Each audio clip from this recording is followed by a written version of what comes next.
Operation London Bridge. That's the code name given to the plan in place for the days and weeks after Queen Elizabeth II's passing.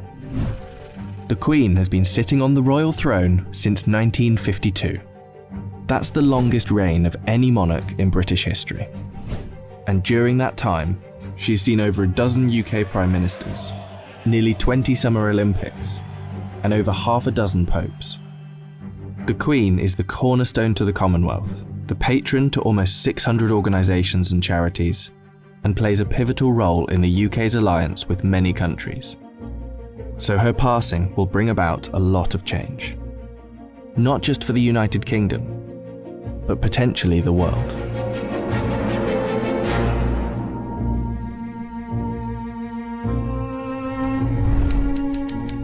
Her private secretary, the Right Honourable Edward Young, will immediately pass a message on to the acting Prime Minister at the time. That message will likely read, "London Bridge is down."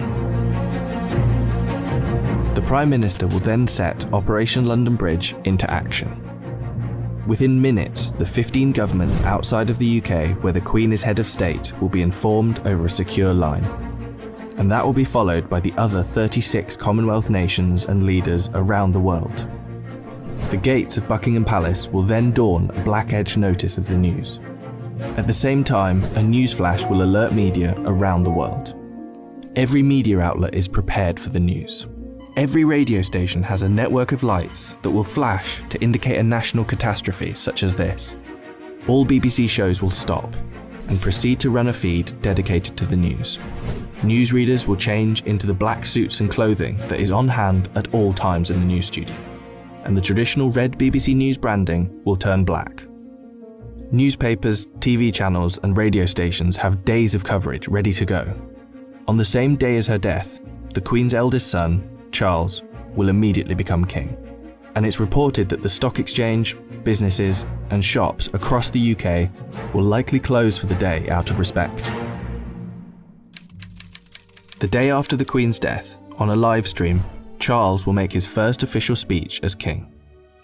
And the government will swear its allegiance to the sound of a 41-gun salute in Hyde Park, London.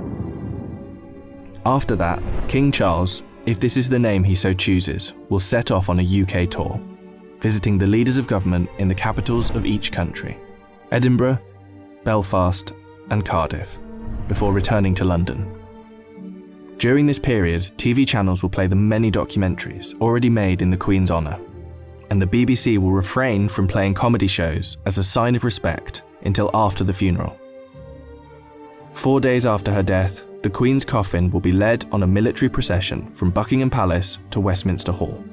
Here she will lie in state over the next 4 days, and after which King Charles, family and dignitaries will pay their respects. Then the doors will open to likely hundreds of thousands of people queued up outside.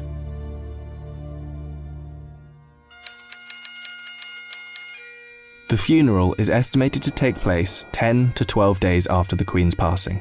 But one thing is certain, the day of the funeral will be an official bank holiday for the whole of the United Kingdom. The stock exchange will close for a second time in under 2 weeks, and many businesses will follow suit. At 11 AM sharp, the bells of Big Ben will chime, the country will fall silent, and the coffin will be brought inside Westminster Abbey, where 2,000 specially invited guests will bow their heads in prayer. After the service, the coffin will be taken to Windsor Castle, and then finally to St George's Chapel, where Queen Elizabeth II will likely be laid to rest next to her father, King George VI. Likely within a year after the funeral, an official coronation for King Charles will take place on yet another bank holiday. All in all, accounting for the multiple bank holidays, funeral expenses and coronation celebrations, the Queen's passing is estimated to cost the UK economy billions of pounds. In addition, hundreds of changes will happen across the UK in the months to come. New British currency will be printed with the King's portrait, and the Queen's currency will slowly be removed from use. The same will happen for stamps, passports, and police and military uniforms, and the national anthem will be changed to God Save the King. Not to mention how the world and Commonwealth will react to the new king could alter the British royal family forever. For example, there is growing support in Australia for the country to become a republic, and the Queen's death could heighten that support. This could lead other countries to follow suit, which would almost certainly weaken the British monarchy.